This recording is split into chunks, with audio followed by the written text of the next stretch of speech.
Hey guys, welcome back to my mini vlog. तो सबसे पहले आप सभी को गुड मॉर्निंग।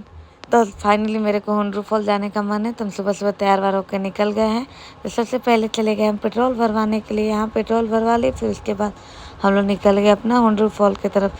तो फिर रास्ते में मेरे को एक दुकान दिखा, तो हमने सोचा कि यहाँ से खाना वाना पैक करवा लेते हैं। फिर यहाँ से खाना वाना पैक करवाए, फिर उसके बाद हम लोग यहाँ से पानी वानी लेकर निकल गए। आगे निकले तो फिर मेरे को मिठाई खाने का मन कर दिया, तो यहाँ पर मिठाई उठाई खाए। फिर उसके बाद फाइनली हम लोग पहुँच गए हुंड्रू की तरफ। वहाँ पहुँचे, वहाँ पहुँचने के बाद वीडियो बनाए, फ़ोटो वोटो खिंचाए। फिर फाइनली हम घर आ गए।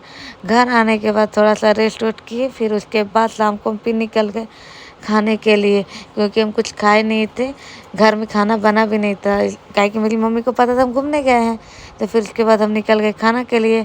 तो फाइनली हम लोग वहाँ पहुँच गए जहाँ पे हम लोग को खाना था। तो गीतांजलि पहुँचे, वहाँ जाने के बाद खाना का ऑर्डर दिए, क्योंकि सावन चल रहा था ना, तो वेज ही खाना है। तो वेज खाना का ऑर्डर दिए, तो चिली और फ्राइड राइस था। फिर खाए पिए, फिर उसके बाद वहाँ से निकले, फिर चले गए पेट्रोल भरवाने के लिए। पेट्रोल भरवा के फिर चले गए हम जूडियो कपड़ा देखने के लिए। बहुत ही सस्ता सस्ता कपड़ा आया हुआ था, तो थोड़ा सा बहुत पसंद आया। फिर उसके बाद निकले, फिर चले गए हम कोल्ड ड्रिंक्स पीने के लिए। कोल्ड ड्रिंक्स में पिए, फिर उसके बाद हम फाइनली पहुँचे मोराबादी तरफ। मोराबादी पहुँचे, फिर वहाँ पे गए, फ़ोटो वोटो खिंचाए। फ़ोटो वोटो खिंचाने के बाद फिर फाइनली हम घर आ गए। तो आज का ब्लॉग को एम पे एंड करते हैं। मिलते हैं नेक्स्ट ब्लॉग में। टाटा।